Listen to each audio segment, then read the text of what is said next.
আমাদের আজকের ব্রিফিং মিটিংটা ছিল বিজয় দিবস উপলক্ষে আইন শৃঙ্খলা পরিস্থিতি এবং অন্যান্য বিষয়ে আলোচনা। এবং আপনারা জানেন 16ই ডিসেম্বর আমাদের মহান বিজয় দিবস। এই বিজয় দিবস যেন ভালোভাবে করা যায়, এখানে যেন কোনো ধরনের কোনো দুর্ঘটনা না ঘটে, এই জন্য আজকে আলোচনা হয়েছে এবং বিভিন্ন মন্ত্রণালয়ের ভিতরে একটা কোঅর্ডিনেশন, এটার ব্যাপারেও আলোচনা হয়েছে। Double million offer Walton fridge কিনে পেতে পারেন 20 লক্ষ টাকা, রয়েছে কোটি কোটি টাকার নিশ্চিত উপহার। আইন শৃঙ্খলা পরিস্থিতি এখানে কোনো সমস্যা নাই।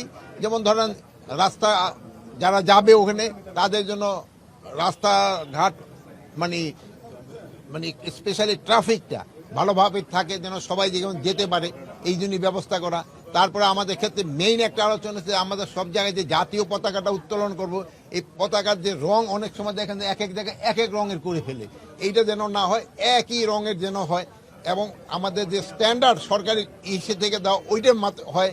তারপরে যে আমাদের আলোকসজ্জাটা, এটা যেন খুব ভালোভাবে আলোকসজ্জা হয়, এই এই এই ব্যাপারেও আলোচনা হয়েছে। এখানে কোনো ধরনের সিকিউরিটি থ্রেট না আল্লাহ দিলে, কোনো ধরনের সিকিউরিটি থ্রেট নেই।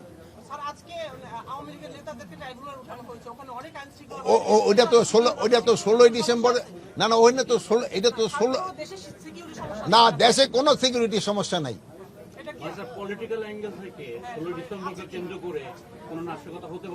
না না, কারো তরফ থেকে হবে না। 16ই ডিসেম্বরটা সবার জন্য, আমাদের দেশের সবার জন্য। এটা বিজয় দিবস কারো না, এটা সবাই আমাদের জন্য বিজয় দিবস, এটা আমাদের সবার বিজয়।